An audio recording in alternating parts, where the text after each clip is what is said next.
রাসূল সাল্লাল্লাহু আলাইহি ওয়াসাল্লাম বলেছেন, ওয়াল্লাহি লা ইউমিনু, ওয়াল্লাহি লা ইউমিনু, ওয়াল্লাহি লা ইউমিনু। আল্লাহর কসম সেই ব্যক্তি মুমিন হতে পারবে না, আল্লাহর কসম সেই ব্যক্তি মুমিন হতে পারবে না, আল্লাহর কসম সেই ব্যক্তি মুমিন হতে পারবে না। 3 বার আল্লাহ রাসূল সাল্লাল্লাহু আলাইহি ওয়াসাল্লাম শপথ করেছেন। তার মানে এরপরে তিনি যেই কথাটা বলবেন, এই কথার গুরুত্বটা, এই কথার তাৎপর্যতা, এই কথার গভীরতা অনেক বেশি রাসূল সাল্লাল্লাহু আলাইহি ওয়াসাল্লাম বুঝাইছেন।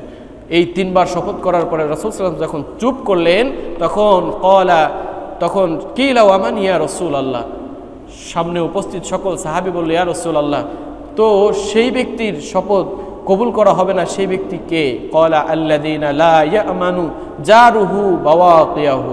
আল্লাহ রাসূল সাল্লাল্লাহু আলাইহি ওয়াসাল্লাম তখন বললেন, যার অনিষ্ট থেকে তার প্রতিবেশী নিরাপদ নয়, সেই ব্যক্তি কখনো মুমিন হতে পারে না। প্রতিবেশী মানে কি? আমি যেই ফ্ল্যাটে বাস করি তার পাশের ফ্ল্যাটে তিনি আছেন, আমার মাধ্যমে, আমার কথার, আমার কাজের, আমার বিভিন্ন কারণে সেই প্রতিবেশী নিরাপদ নয়। কাজের মাধ্যমে হোক, কথার মাধ্যমে হোক, ক্ষমতার মাধ্যমে হোক, যেই সিস্টেমেই হোক না কেন, আমার প্রতিবেশী যদি আমার মাধ্যমে নিরাপদ না হয়, তাহলে আমি একজন সঠিক নাগরিক, আমি একজন সঠিক মুমিন হতে পারবো না। সেটা যদি আমার পরিবারের ফ্ল্যাট থেকে বেরিয়ে মহল্লায় আসি, তাহলে একজন মহল্লার ব্যক্তি যদি আমার প্রতিবেশী হয় এবং সে যদি আমার মাধ্যমে নিরাপদ না হয়, তাহলে সে মুমিন হতে পারবে না।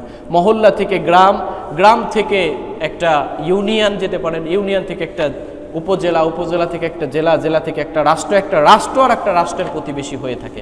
সুতরাং আমাদের যেই সমস্ত বন্ধু প্রতিবেশী আছে, তারা তো আমাদের সাথে কি করে সেটা বুঝাই যায়। তবে আমাদের ধর্ম যেটা শিক্ষা দেয় যে আমার প্রতিবেশী, সেটা মানুষ হোক, সেটা রাষ্ট্র হোক, সেটা আমাদের মাধ্যমে যতক্ষণ না নিরাপদ বোধ করবে, ততক্ষণ পর্যন্ত একটা সুন্দর রাষ্ট্র আমি পরিচয় দিতে পারি না এবং ব্যক্তি হিসাবে আমি একজন সঠিক মুমিন হতে পারি না।